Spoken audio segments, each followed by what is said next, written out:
This is a Sandy Boy Productions podcast.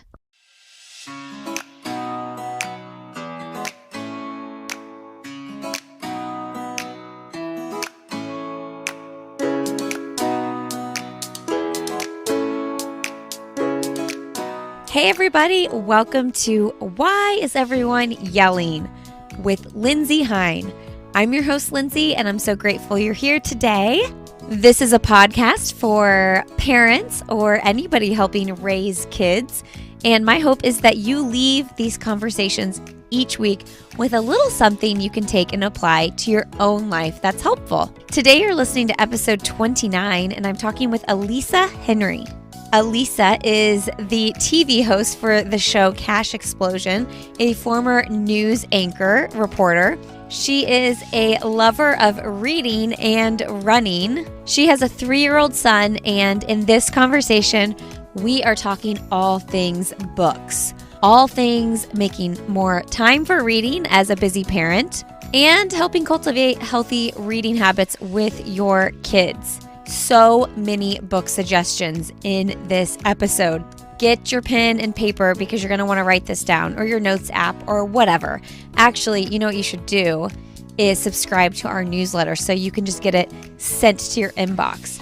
You can actually email my assistant, Emma at sandyboyproductions.com, and we will get you added to our email list so that the show notes every single week are just dropped into your inbox. I started typing the show notes already, and there's at least like 20 plus book recommendations on all sorts of topics. This episode of the podcast is sponsored by Previnex.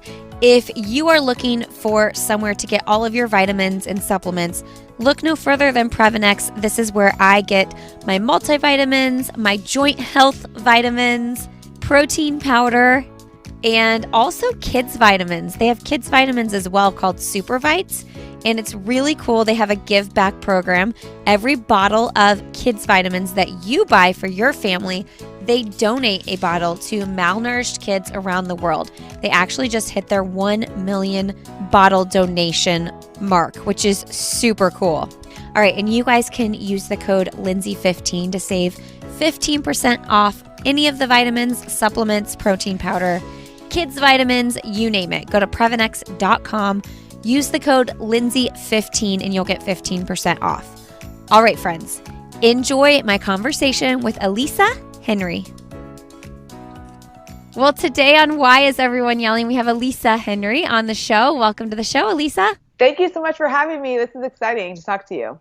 I am so excited because we're kind of crossing over. I host a podcast about running. I'll have another, and also this parenting podcast, but you're also a marathoner. So this is really fun for me. Yeah, when I saw that, I thought, well, that's cool. It's perfect because I both read and I run. So I know you talk to professional runners on your running podcast. So I wouldn't call myself a professional runner, but I am a runner. So okay, I think it works. You have to tell us what the Yeti challenge is, though, that you just did.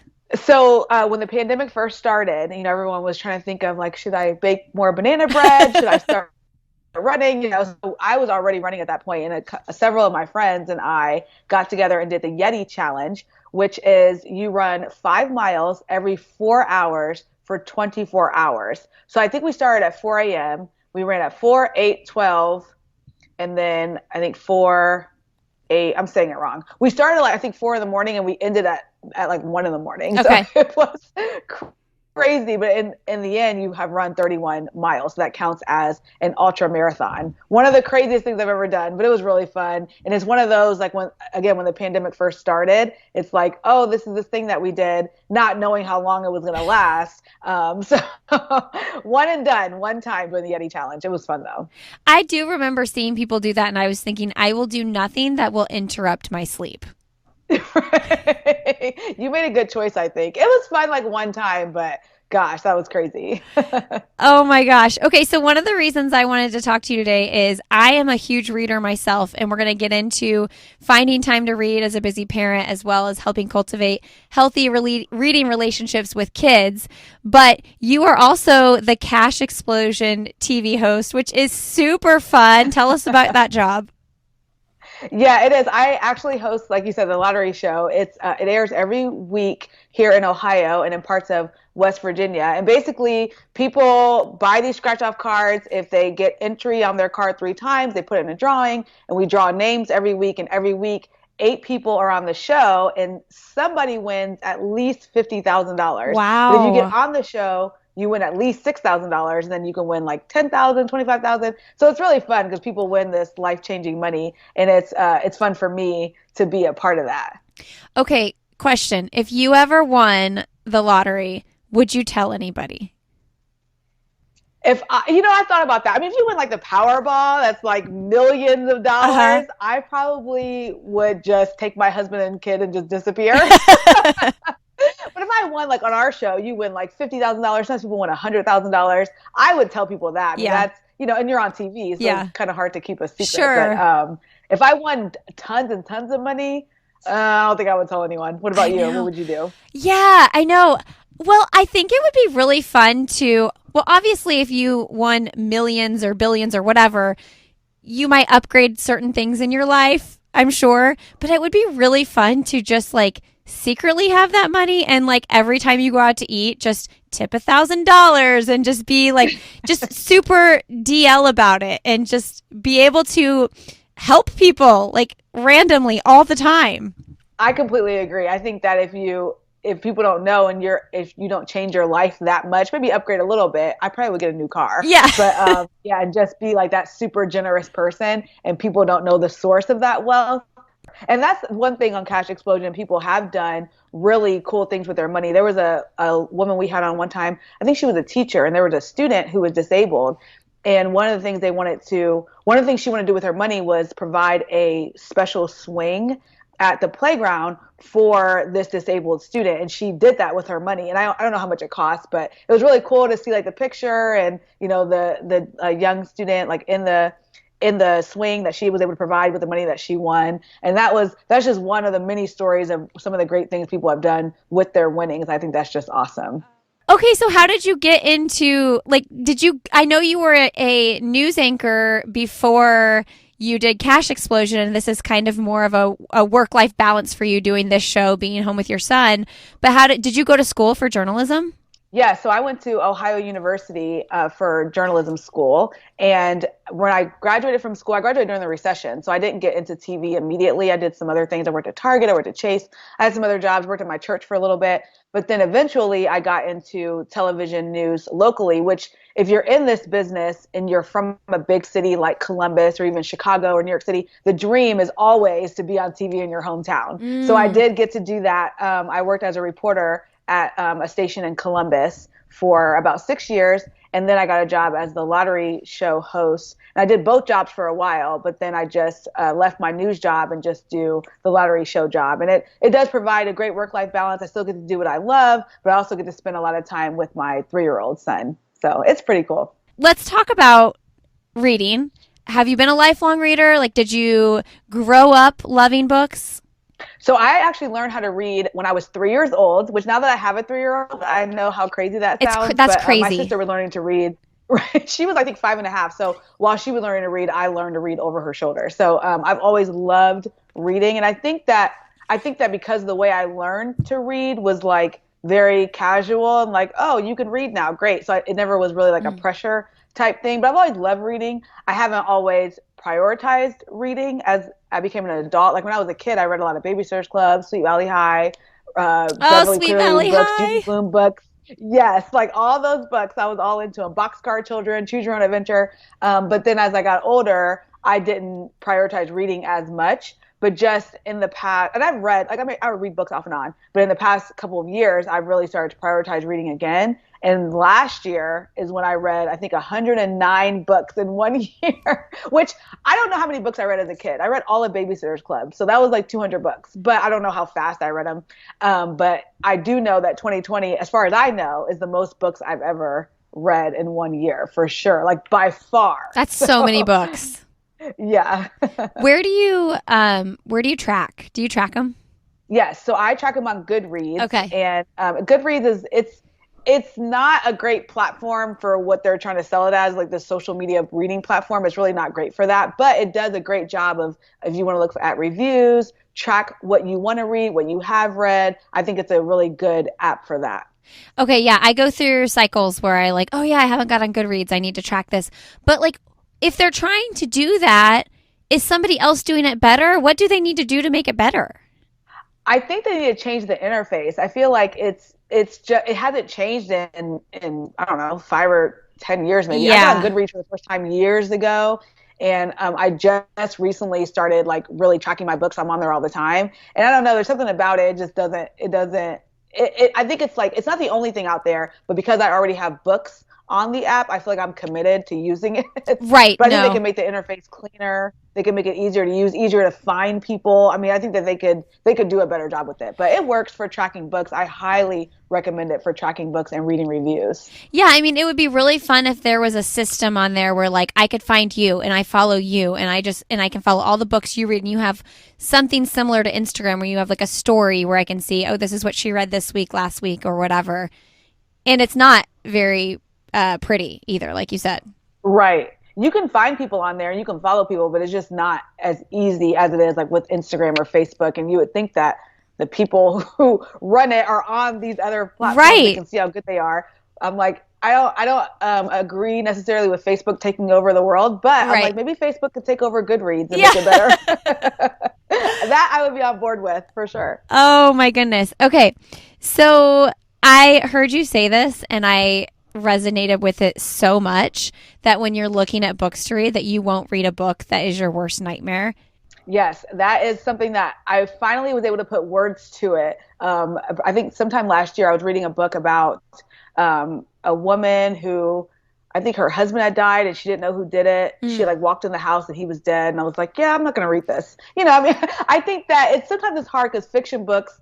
A lot of times the pull of them is that big dramatic, like Yes. the husband was abusing the like, whatever. And there are some stories I'm like, oh, this is kind of heavy, but I'm fine reading it. Like, Uh-huh. but there's some stories where I'm like, this is my worst nightmare. I will not read a book about like a toddler being kidnapped out of their room. Like and people are like, that's so good. No, thank you. Like, I'm okay on that. And I think that it's important that we pay attention to what we're putting in our minds and our spirits and our, what we're putting into our atmosphere unnecessarily. And I believe that with books and with TV shows and movies. And sometimes it's hard to avoid. There's definitely been some books where I finished them and thought I shouldn't have read that, but Mm. I think that I try to be cognizant when I'm reading the book, like, okay, everyone says this is so good, Uh-huh. but this is just not for me. It's not what I want to read.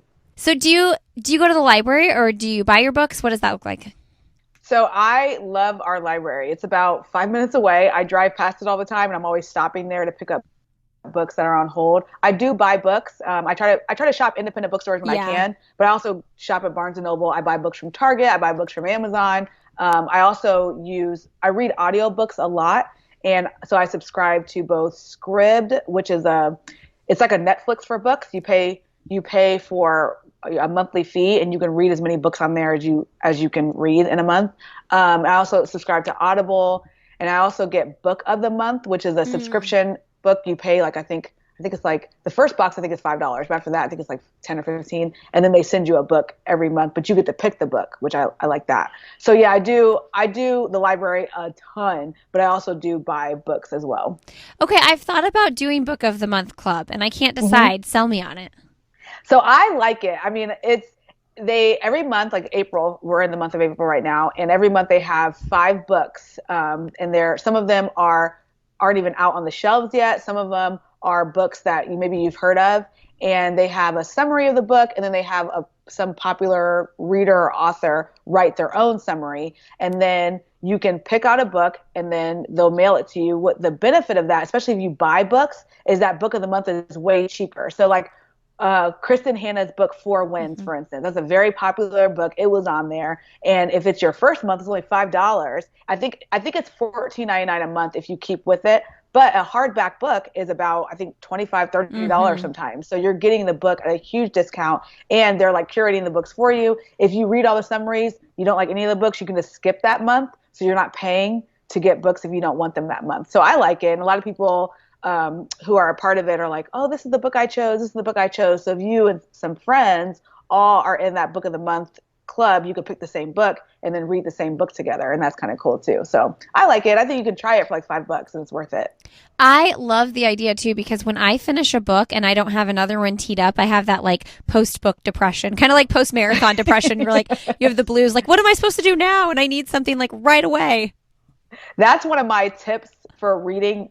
I tell people to read when you want to read more is to always have the next book you want to read before you finish the book you're reading now. So that way, when you finish the book, you're not like, what should I read next? Let me like do some research and all that. I'm constantly like, I have a running list in my phone of books I want to read. And sometimes I'll finish a book and I'm like, that was heavy. I need something light. And maybe the book I thought I was going to read next, I decide not to read that, but I already have like 3 or 4 other choices, and not like just in my mind. I mean, I have them from the library or I've already bought them and they're on my shelf waiting for me to start. And I think that helps with finishing a book and reading the next one. And that's one of my biggest tips for increasing the amount of books you read is not allowing there to be any gaps between reading like one book to the next book.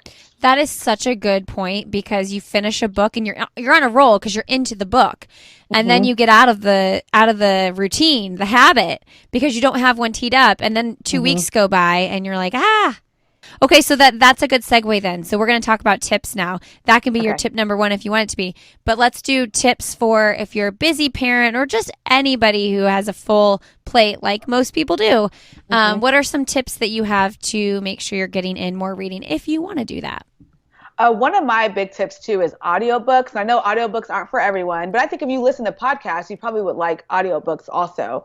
I think that audiobooks help a lot with people who just don't have time to sit and read for an hour. And I think that's fair, that everybody doesn't have time to sit and read. And I think that audiobooks help a ton. And also, like I said, picking books out like before you're done with the next book. I also think following people on Instagram or social media, whatever social media you use, that read, because then you're like being encouraged to read because you see them reading. You're like, oh, I want to read that book.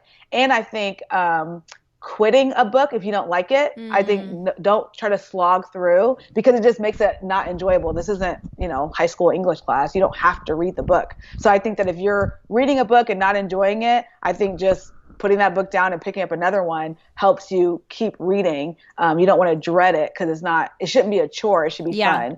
And I think not feeling like the pressure of like, I have to finish this book like this month. I mean, maybe it takes you 2 or 3 months to finish a book, but at least you're finishing it. I think sometimes you can follow people or know people who are reading a lot and feel like you're behind, but there's no such thing as like behind with reading. You're reading in the time that you get, so I think that that's what's helped me, and knowing what genre you like to read. I think I used to read a lot of personal development. Like I think I've read probably 50% of personal development books are on the shelf. Like I've read them, like everybody. And I think that when the pandemic first happened, I didn't want to be motivated anymore. I don't want people to tell me like, you can do anything, I'm like, I'm stuck at home. So then I switched to fiction books, and I really got into fiction books at that time. Just getting into other people's stories, kind of go back and forth with nonfiction and fiction books. But I think just figuring out what you like to read and like reading that and not feeling pressure to read what other people are saying. Like, this is so good, you should read it. Maybe you don't like that kind of book. It's so funny you say that, because I heard you say that one of your favorite books was Atomic Habits, and that's one that I quit. Oh, see? And again, that's not everybody's type of book, so, but I liked it, but I know everybody, that's not their type of book. And I'm glad that you know that and you don't waste time reading it. You know what though? I'm always on a self-help book kick though. Like I feel like I always have a book like that and then a for fun book at the same time. And I think the reason I quit is I had just read Essentialism and like all these books that were similar. And I was like, why don't you like go apply these habits to your life instead of reading more about these habits? That's my biggest problem with self-help. Like this morning I had a good amount of work to do that I wanted to get done before my kids got up. And I love waking up and reading for at least like 20 or 30 minutes. I like doing that, then working, then dealing with kids. But I knew I had like 2 hours of work to do. So I was like, you need to go straight to your work. Like instead of reading the book, which the book I'm reading is Everything is Figureoutable by Marie Forleo. Oh, I read that. Did you like it? But I was like, instead of like reading that and doing all these tips that she's telling you to do the thing. Like, do the thing you need to do. Yeah, I completely can relate to that. I get with that even with like Instagram. I'll be reading like some like motivational articles on like Inc.com. Like, why am Uh, I reading this instead of doing this? doing the thing they're Like, telling you to do. I'm like watching cleaning videos on YouTube. Like, how about you could just go actually clean? I know. I like So yeah. it's such a distraction. Yesterday I was we have an Airbnb property on our house, and I was flipping it, and I didn't have my phone with me. I'd left it in the garage when we were working out. And I was like, I cannot believe how much more efficiently I just got this Airbnb flipped, because I wasn't responding to text messages or changing my podcast or randomly opening up Instagram for no reason whatsoever. Yes, definitely. I get that for sure. Sometimes when I want to finish a book, I have to log out of Instagram, like Yeah. literally log out, because I'll just mindlessly, like, I'll be reading and then I'll just like Like pick up my open it up phone, for like, no what are you doing? reason. Why are you scrolling Instagram when you're like reading? Yeah. So I definitely sometimes have to just log off and like do the things I need to get done for sure. Oh my gosh. It's like And I we're think sometimes the personal development, which sometimes all these books do seem like they're almost like the same. I yeah, mean, because you feel like the author, like Marie Forleo, has probably read Essentialism and Atomic totally. Habits. Not that she's gonna like steal from them, but you know what I mean? Like it's all the same like ideas. And sometimes when you read so many personal development books, you've read them all. So Yep. I feel like even if you haven't read Atomic Habits, you've probably read it. You know what Yeah. I mean? Like you've probably read it already.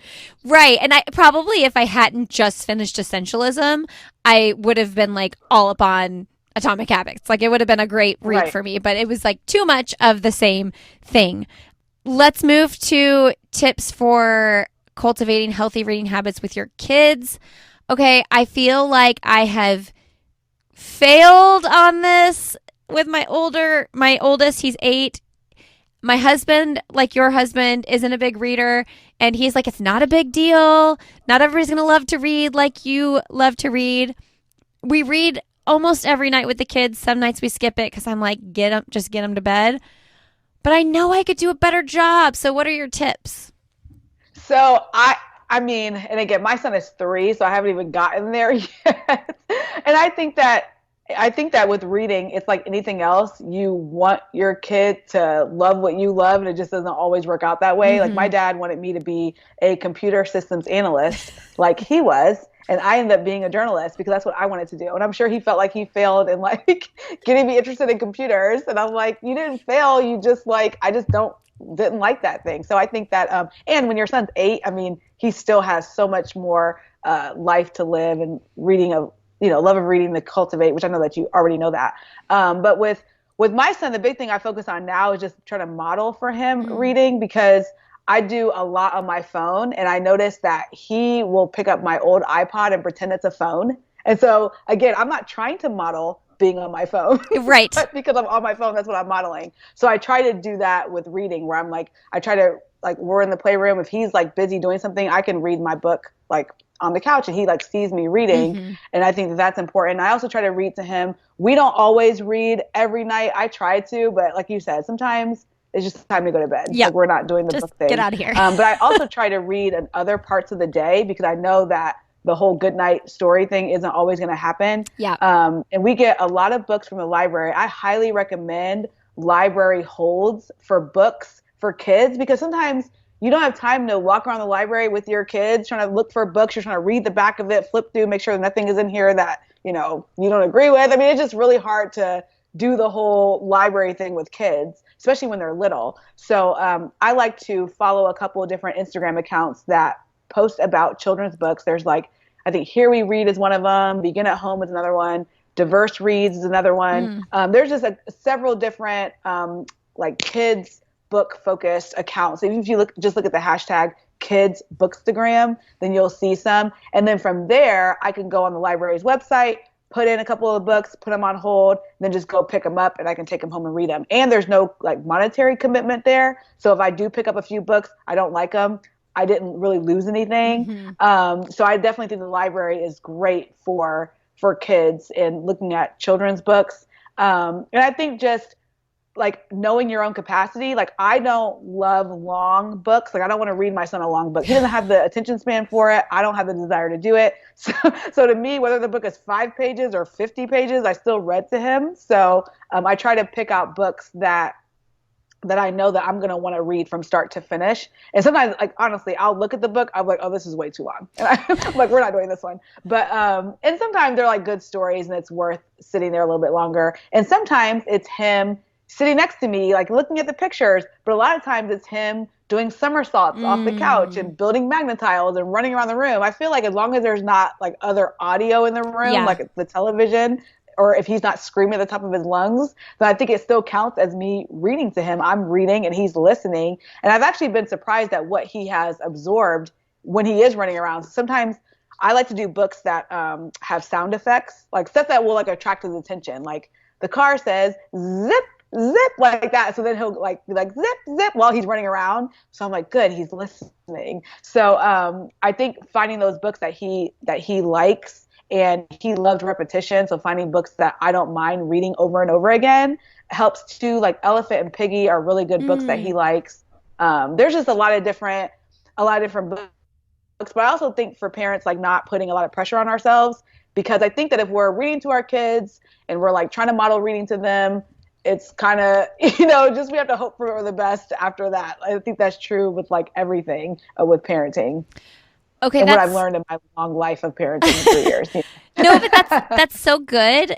It's like exercise, right? It's like I think people resist working out because they think it has to be this big, long production. If I can't do 45 minutes, what's the point?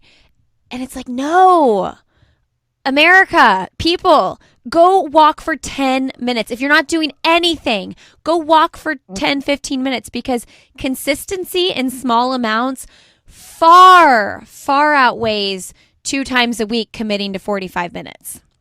Agreed. And I think that that's one of the biggest tips I did read about running, or just like, people say like, which exercise is the best exercise? And it's the best exercise for you is the one you're actually going to do. Yes. So like, if you're seeing like, well, they say that yoga is better, but I hate yoga, then don't do yoga. Don't do yoga. That's the best one for you. And I think the same thing with reading. It's like, if people are saying, you should be like reading all this. I think if you're just reading even just a few pages, I'm like, okay, we read a few pages. Now he like isn't interested anymore. Well, that counts, and I think that I try to read to him when he's a captive audience too. Like sometimes if he's eating lunch and I'm not eating, I'll sit down and read a book then. That's a good idea. Because then he's like eating, he's a captive audience. And that's when I can get through like 1 or 2 books while he's eating. And I think that's something I just picked up on in the past few months.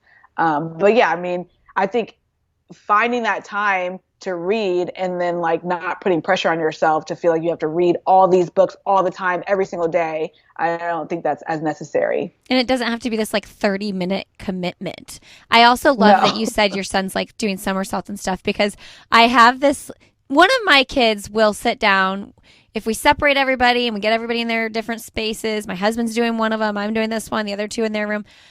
My third, who is 4, he will read with me and he loves it. And they all kind of will individually, but when you get them all in the room together, there's just no way. Like, and I have these visions. I'm like, why can't everybody just like sit down and enjoy me reading them a book? And they're flipping over each other and wrestling. And it's like, okay, that's just not reality here. Like maybe some families it is, but it's not reality here. And I do try to emphasize that sometimes, because on Instagram, and like I said, sometimes he will sit with me. So on Instagram, like we'll get a sweet picture, I'll be like reading a book and he's sitting with me. But I'm like, don't think this is like all the time. Like most of the time I'm like, okay, you are doing somersaults off of our nugget couch. So this is a great time for me to open up the book and like read while you're listening. So well, and I know pages sometimes. Oh my gosh, I'm a big page skipper. It's that turning point when they've memorized the book though. And they're like, wait, you missed a couple pages there. Like, no.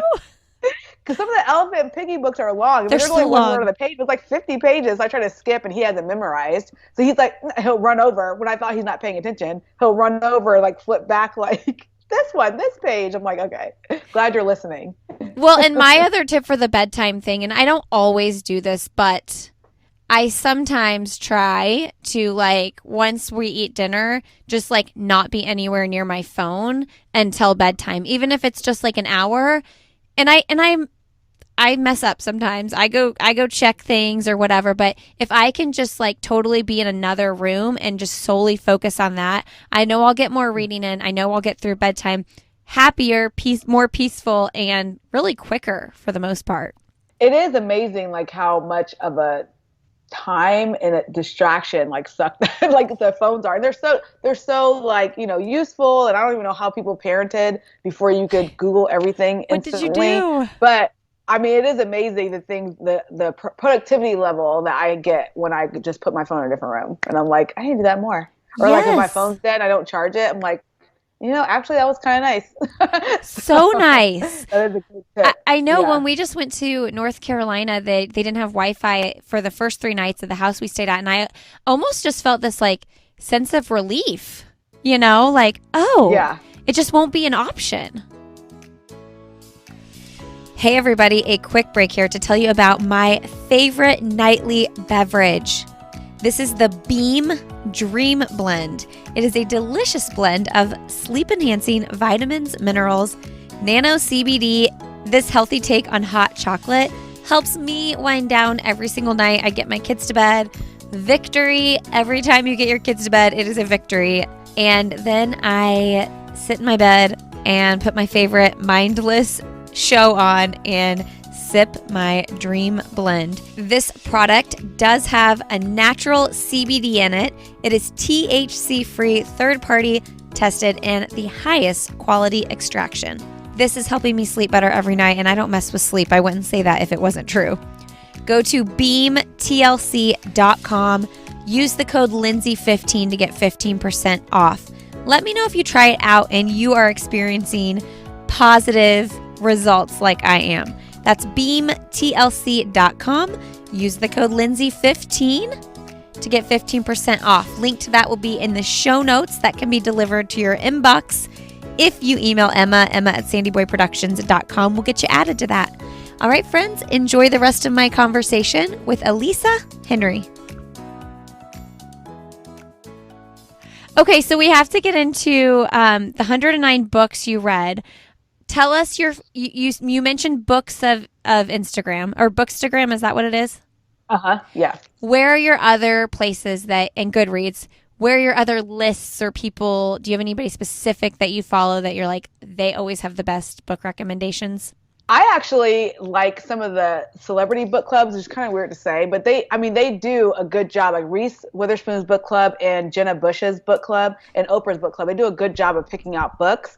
And so I follow them. There's definitely several people I follow on Instagram, like My Shared Stacks is one, Bookcase Beauty is another one. Reading, and sometimes you don't know what their Instagram name is, like Reading Glamour, and I can send it to you too. Yeah, I'll put them in the show She's notes. one. There's definitely some different like Instagram people that I follow. I'm actually looking at my Instagram right now that help me figure out like what book I want to read next. And I think that does help because they sometimes can be more honest because they're not like, sometimes you read reviews, you don't know if the person got the book for free and Right. that's why they love it, or if they actually did love it. So I think finding those people on Instagram that are consistently readers and that help you find the books that you like to read. So, and I think sometimes I look on Amazon. Amazon will like recommend a book. If you have Amazon Prime, there's something called Amazon First Reads, which is 4 books every month that haven't been released yet, and you can get a book for free. It's on your Kindle, so it's on like Kindle app or whatever. Yeah. It's an ebook. But I think this one I got this month was called like My Next Wife. And you look at the summary, pick out the book you want, and then it's just free. It gets loaded to your phone, and it's part of your Amazon Prime program. It's called Amazon First Reads. Wow. But I like another girl I like to follow on Instagram. Her name is Bookish and Black. She picks out like really good books, and Black Girl That Reads. She picks out good books. There's just so many people. I mean, and I feel like once you follow one, like what they call Bookstagrammer, somebody posts about reading all the time, they tag other people, and then you just like find those people and just get like in this web of like people that you follow that love reading. And I think Instagram has helped me a ton with picking out good books. Okay, so I follow Diverse Reads on Instagram. Do you think that in the past year you've seen like an explosion and a positive movement in the direction of having books with more representation, especially for kids? Oh, absolutely. I think that I think that when I was growing up, there wasn't really a lot of diverse characters. Like I remember when Jessie was introduced to the Babysitters Club as like the black babysitter in the group.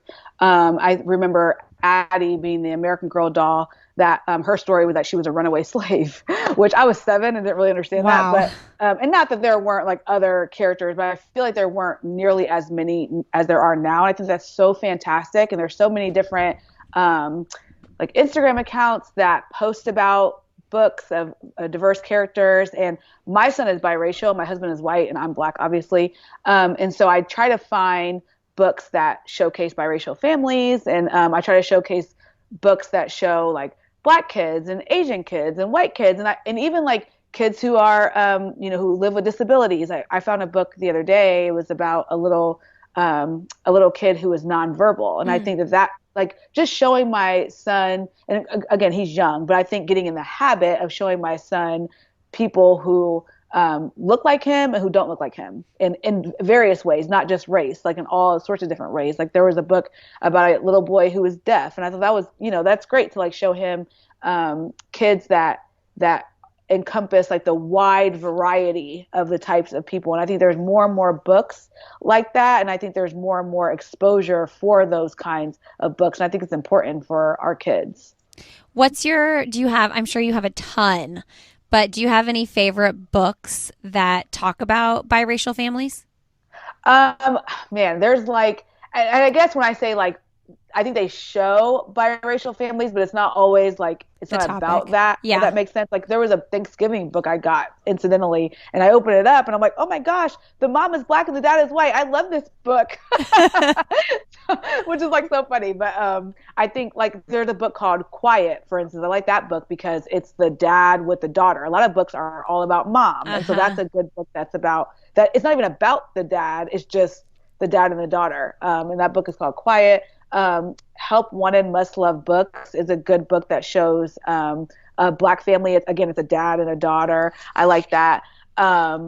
There's like so many books that showcase like different characters. Like there's one I like called The Noisy Night, and it's actually the Nativity. And we're Christians, but a lot of times books that show like Bible characters, the Bible characters are all white. Yeah. And this book is called the noisy Night. They cross out silent, and so instead of saying the silent night, it's the noisy night. And the characters look more like Middle Eastern, and they're all Bible characters, but they look more diverse. So I think that I don't really like have like a list of books off the top of my head. I can send you some to put in the description if you want. But I do try to look for those books that just show a variety of types of characters, for sure. Okay, so on that topic, the guest we had on last week, Ellie Sanazaro, she just put out a book. It's actually coming out this month called Image Bearer.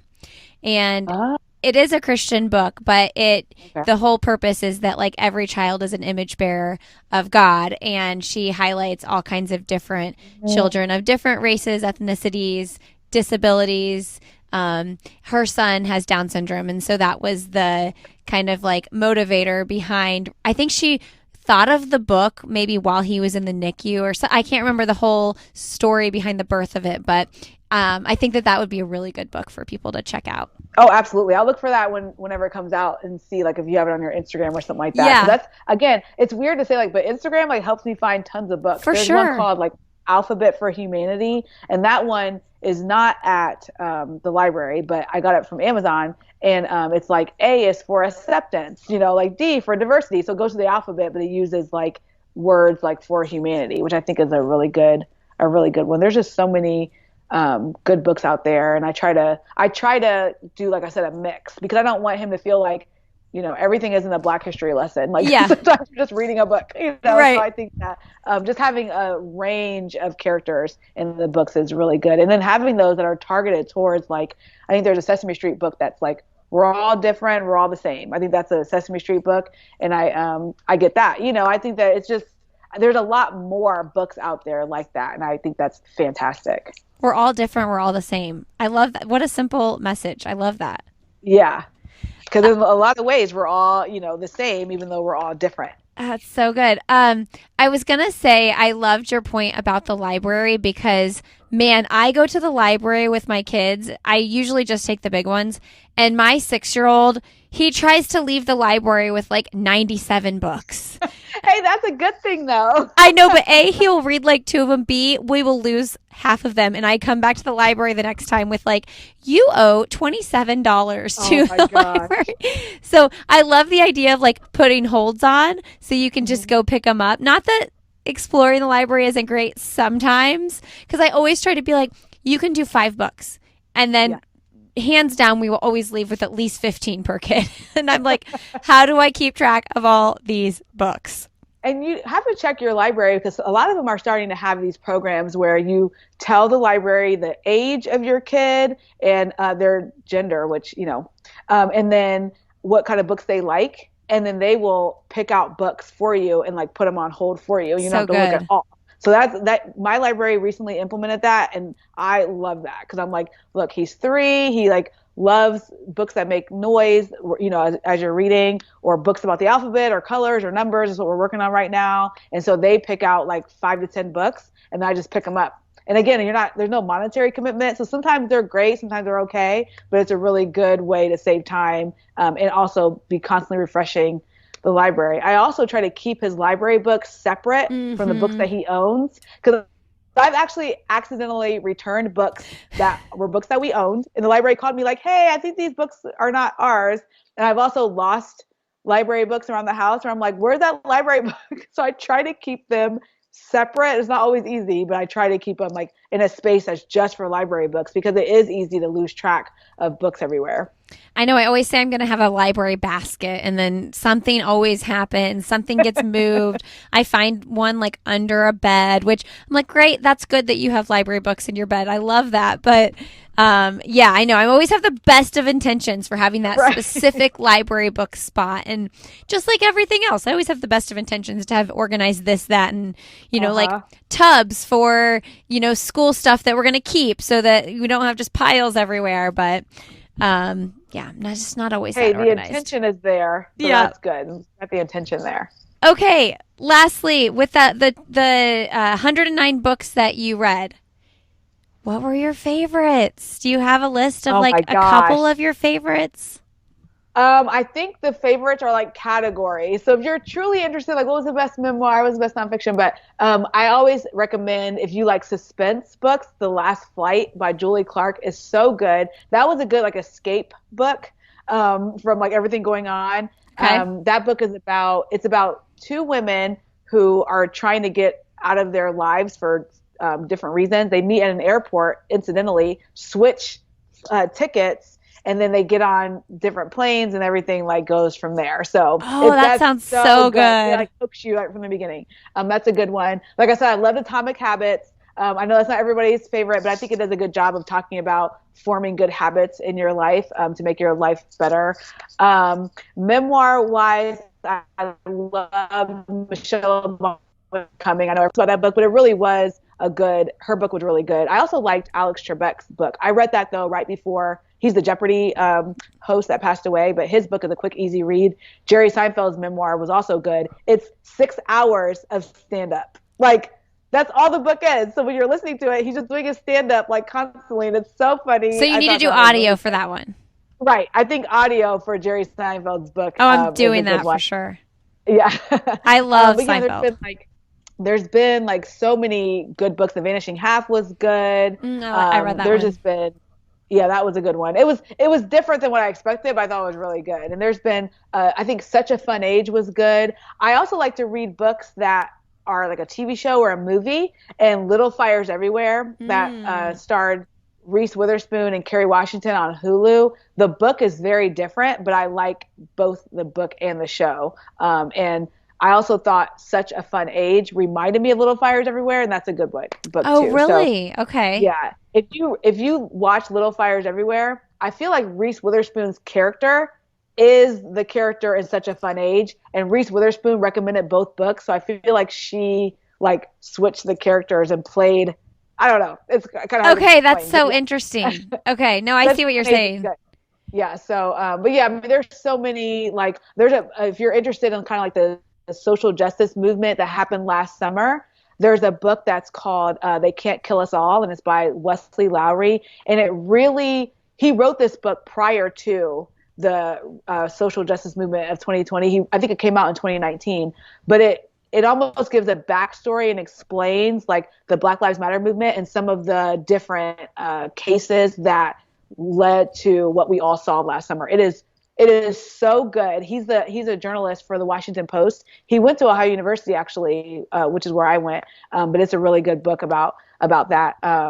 And there's just, gosh, I mean, I could talk about like books all day. I love being like, oh, I read that. Like you're reading that Marie Forleo book. I love Marie Forleo. To me, she's like kind of like what Rachel Hollis kind of aspires to be a little bit. They have a lot of similarities, but I love Marie Forleo. I think that her book is really good.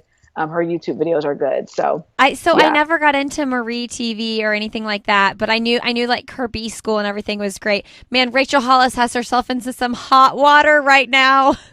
I was up at like 11:30, like reading comments. Like, like I need to like get off of this. But yeah, I've actually read all three of her books. Girl Wash Your Face, Girl Stop Apologizing, and Didn't See That Coming. I also read Dave Hollis's book, which Get Out of Your Own Way, I think is what it's called. I think that she has good stuff to say, but she's definitely one of those people who has read a ton of personal development books and just took everyone else's idea and like put out a book saying all the same things. Like for instance, who's the big, she's like really famous. Oh, Mel Robbins wrote the 5-second rule. Okay. And which is basically saying when you don't want to do something, count to 5, 5, 4, 3, 2, 1, and like do it. Okay. And Rachel Hollis like takes that idea and like does it like at her event. She's like 5, 4, 3, 2, 1, dance. I'm like, that's the Mel Robbins thing. Same with like the morning miracle. It's all about like waking up at 5 o'clock in the morning and doing these 5 things. That's exactly what Rachel Hollis talks about in her book. So people love Rachel Hollis. Great. If you've read her book, then you can eliminate like 10 books because she took all their ideas and put them in her book. So, I'm curious, like, what are you, if anybody hasn't watched, go look at her Instagram. She has this really harsh video and then an apology that's like not really an apology. I'm curious, what are your thoughts on that? So I read Girl Wash Your Face before I started following her on Instagram. Once I followed her on Instagram, I was like, no way. Yeah. So I think that the video, so the initial, I think she deleted both of those by now, by the way. But, did she? Yeah. So she did an Instagram live, and I guess in the Instagram live, she was talking about something else, and she mentioned that she had dishes in her sink that were like molding, but her housekeeper was coming and she was just going to clean them. Oh God. And so people were like, like, so then she did a video saying like, I have a lady who cleans my toilets. Yeah. She cleans my toilets twice a week. And like, you know, I work really hard so I can afford that. And like, I'm not going to listen to people tell me that I'm not relatable. I'm not trying to be relatable. And then in her caption, she was like, Harriet Tubman, not Rosa Parks, Oprah, Malala, all these people RBG. relatable. Yeah, RBG, Frida, I think she spelled it. All those people aren't relatable, and so basically putting herself with them. And so I think that was like kind of the firestorm. Was like, one, you reduced a professional house cleaner to a sweet lady who cleans your toilets. That's so like just disparaging and unnecessary, and giving the false impression that working hard equals having tons of money. And if you don't have tons of money, it's because you don't work hard. Yes. And we know that her ex-husband was a Disney exec who made tons of money. And when she was a stay-at-home mom to 4 kids, she had a full-time nanny, full-time housekeeper. Nothing wrong with that. That's amazing. But like, of course you were able to do all these things because you have people doing everything for you. And that's a benefit, but that's not a reason to feel like you are better than those who don't have those resources. And it's not because if you don't have the resources to have a full-time housekeeper or a full-time nanny, it's not because you don't work hard enough. Right. Like, so I think that was what I think people really didn't like, that comparing herself to Harriet Tubman, RBG, like women who have changed the world because you have a twice weekly house cleaner is like, yeah. So I know. Then when her apology blamed her staff, that was bad luck. Bad luck. Yeah, like, this is a video that you made. What does your staff have to do with that? So that was just got really bad. She was muting people, deleting people's comments. And so yeah, it was a train wreck, but it's not the first time. I mean, this is the person who built part of her empire on having an exceptional marriage. And these are all the things you need to do to like have an exceptional marriage, while going through a divorce and not telling anyone, but charging $1,500 to come to a marriage conference run by her and her husband while they are secretly going through a divorce. Like, there is a lot of ethical and like things wrong there, where you have women who feel like something's wrong with their marriage. So they're coming to you for advice, and you are pretending to be an expert, but really you're just lying about the state of your own marriage. It's a lot. That's a whole nother podcast. Basically. I love that you told, though, like, that you were willing to comment on it. Nobody can, I guess, if you want to learn more about that situation, you all can Google that yourself. But the original posts have been, the original posts have been taken down, though. I know what I was going to say. I was going to say, to the note on getting up early and getting things done before your kids get up and stuff, I'd probably do that like 3 days a week. But there's this like thing called sleep that's really important. And if you do it every single day, unless you can literally get your body to sleep at like 8:30 or 9 every night, it's going to catch up to you. You're going to feel sick. You're going to feel tired. So like for me, that's kind of my limit. Like I can't do it every day, because some days my body needs to sleep until 7. And I'm not a failure because I sleep until 7 sometimes. I completely agree. I mean, I post about running, and so some people will be like, "Oh my gosh, you get up at 5 a.m. and run." I'm like, yeah, but not every day. Yeah, like, exactly. I do. When I get up and run, I post about it. And if I don't post about it, it's probably because I didn't do it. Right. So it's not like, and there are people who get up every single day, and those people are amazing. That's not me. And I don't, and my kid sleeps in. Some people's kids wake up at 5 a.m. Yeah. My kid does not wake up at 5 a.m. So it's easier for me to go get up and go for a run. My husband works from home right now. So if I'm out a little bit longer, he's here and my son is here. There's just like different things that you don't always like see the full picture. And so I hope that people don't look at anything that I'm doing and think like I'm saying that you should be able to do it too, because everyone's situation is so different. Oh, 100%. 100%. Okay. You gift the same book to everybody you meet. I mentioned Essentialism. That was a book someone gifted to me that was on one of my podcasts. And then another book was Comedy Sex God by Pete Holmes. Have you read that one? No, I haven't heard of that one. I need to look it up. That one was, you might be interested in that. This guy grew up super evangelical Christian, and he's like, well, he's all over the place now, but it's a really good book. And if you grew up in that kind of culture, you get all of his like old jokes and things like that. He's a comedian. Oh yeah. Okay, I need to look that up. Yeah. Yeah, I grew up in culture for sure. Yeah. Well, you need to also watch the show Crashing on HBO then. It's his show. It got canceled, but there was like 3 seasons. And I mean, there's just all these throwbacks, like Jars of Clay references and things like that if you grew up in that like evangelical Christian culture. But anyway, somebody else gifted me that book, and they're like, we always gift people the same book. And so I don't have the book that I like want to gift everybody, and I'm trying to find it. I'm curious, do you have a book? There are books that I recommend, but I don't know if I have a book that I would say like, okay, everybody needs to read this book. I mean, beyond like the Bible, like everyone should read the Bible. But I mean, I think that the Wesley Lowery book I talked about, that They Can't Kill Us All, I would definitely recommend that book to anyone who is interested in like all the movements and everything. I would definitely recommend that book. And like I said, I loved Atomic Habits. But yeah, is there like a book I would recommend to everyone? I told all my running group, we all read also. I had all of them read The Last Flight, which I mentioned. I'm going to read that one and the Wesley Lowery book. Those are the 2 books from this episode. About it. Yes. Yeah, those books are both really good. I don't know. I mean, I have to really think about that. What book I would give to everyone. I don't know. For kids' books, I always like The Night You Were Born. Okay. That is such a sweet book. Like whenever somebody's having a baby, I give them that book, or I give them it's Oh Baby, The Places You'll Go. It's a Dr. Seuss book. Okay. It's not the regular The Places You'll Go. It's like for babies, and that's really cute. I also like the Good Night Bible. That's a good one too. But yeah, I have to think about what book would I give to everyone. And then there's like the books that I haven't read yet, like President Obama's memoir. It's just huge and sitting on my shelf, and I haven't opened it yet. But I think it's really good. I'm sure it's good. I haven't started it yet, so maybe that'll be the book that I recommend to everyone. I don't know. I've heard reviews that Michelle's is way better than his. Really? Yeah, you'll have to tell me once Wow. you read it. I Okay. haven't read either. I need to Yeah. read Becoming, but I've seen multiple people say that hers is just it's just better, well written, more well written. How Okay. do I say that? I'm saying that wrong. His, I'm sure, is probably way more like cerebral. Yeah, Like hers probably is more feeling. yeah. Me, like she though, I wanted her to like to tell us more. Like, I mean, not that you want people to be like salacious, but Uh like, come huh. on, like give us the tea. Like we Uh want to huh. know, like, what did you really think about that? But I thought her book was good.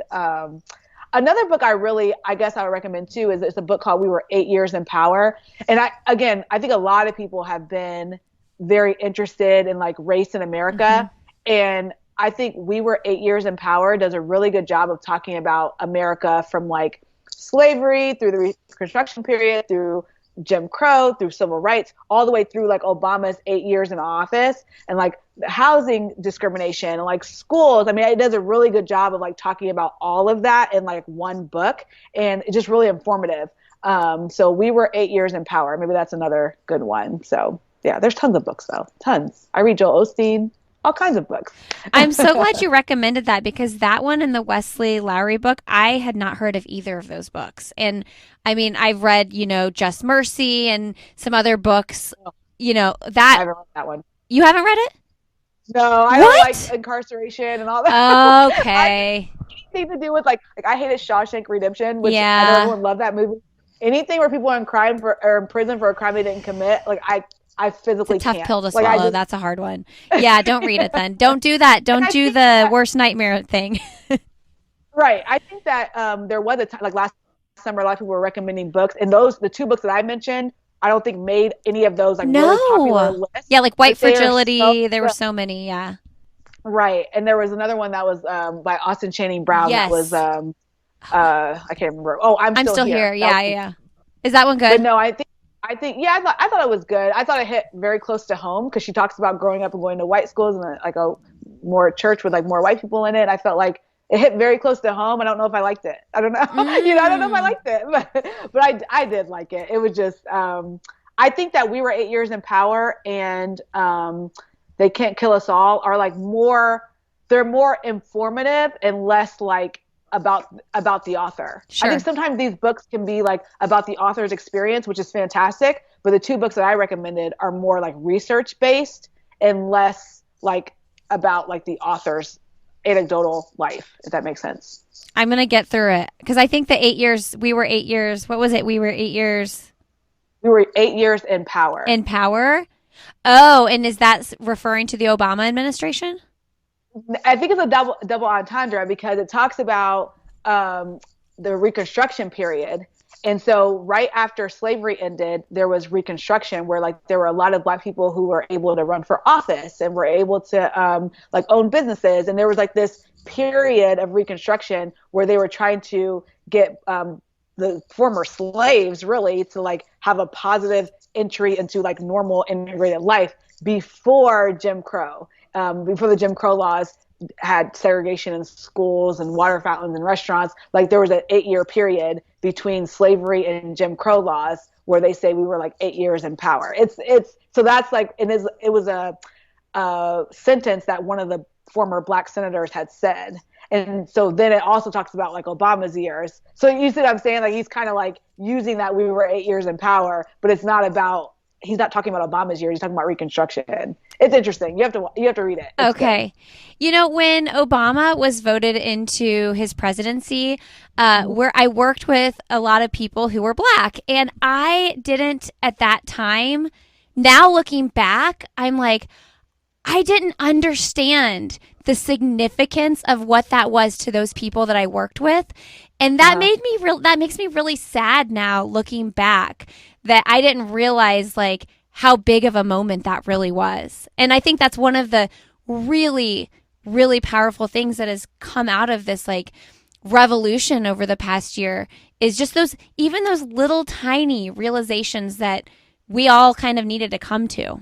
I think that that's why it's so important. I think that's why I think reading is so important because I think that when we're living our everyday lives and like it's hard to have even a mental understanding of like where we've been as a country. And I think that even me being a Black person, I don't think I mean, I was like so excited, like this Black guy is president. This is so amazing. But I also don't think I don't even know that I fully understood Yeah. like where we came from, like not very long ago to like now. I think maybe I probably have better understanding than like, the average white person. But I think that a lot of things that I've read over the past year, because even the social justice movement last summer, I think it wasn't just like white people learning everything. I think a lot of us, like Black people, we were all like learning a ton. I mean, I think that everybody was learning. And I think that a lot of what we saw in the last 4 years was like an opportunity to learn. And so that's why I like reading. And that's why I recommend these books, because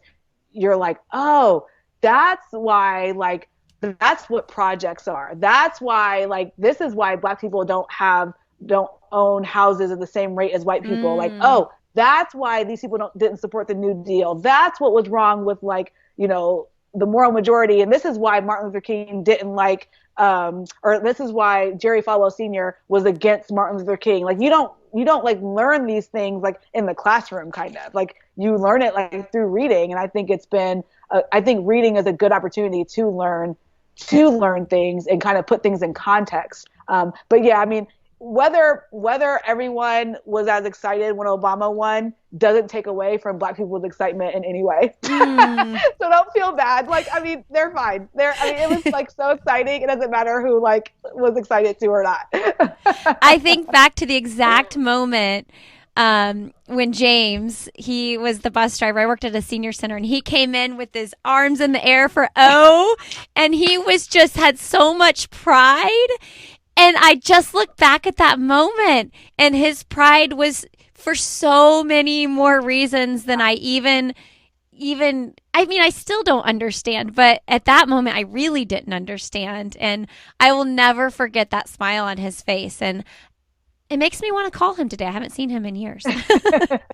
Well, I mean, there are people who were not allowed to vote because of like literacy laws or poll tests or whatever, who those same people, like when you think about the time, like those same people were able to see a Black man be elected. And that is, I mean, I didn't grow up in Birmingham, Alabama, but for people who did, I mean, that's a huge deal. And I think that, and as a Black person, you kind of look around and you don't see Black people in all these big positions of power. So to see a Black man be elected president that you thought would never happen. I mean, I was like 23 and thought that'll never happen. I mean, imagine how cynical and like what society does to even be a kid and be thinking that would never happen, but then it does. So then it's like, this is amazing. So yeah, I mean, I think that, I don't think it was a magic bullet and like ended all like racism in America. Clearly not. But I think it was a big moment for a lot of people. And I think that like, it's one of those things where I'll be telling my kid, like, man, that first time, because Obama won twice, but that first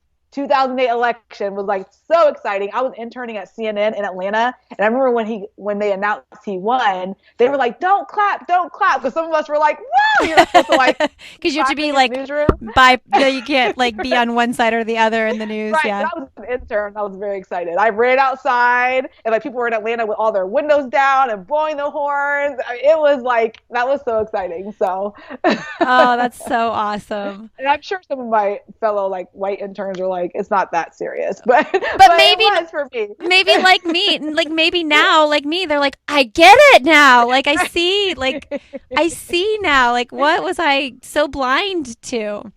Yeah. Okay. What's something professionally or personally that you'd like to do that you haven't done yet? I would love to visit Europe.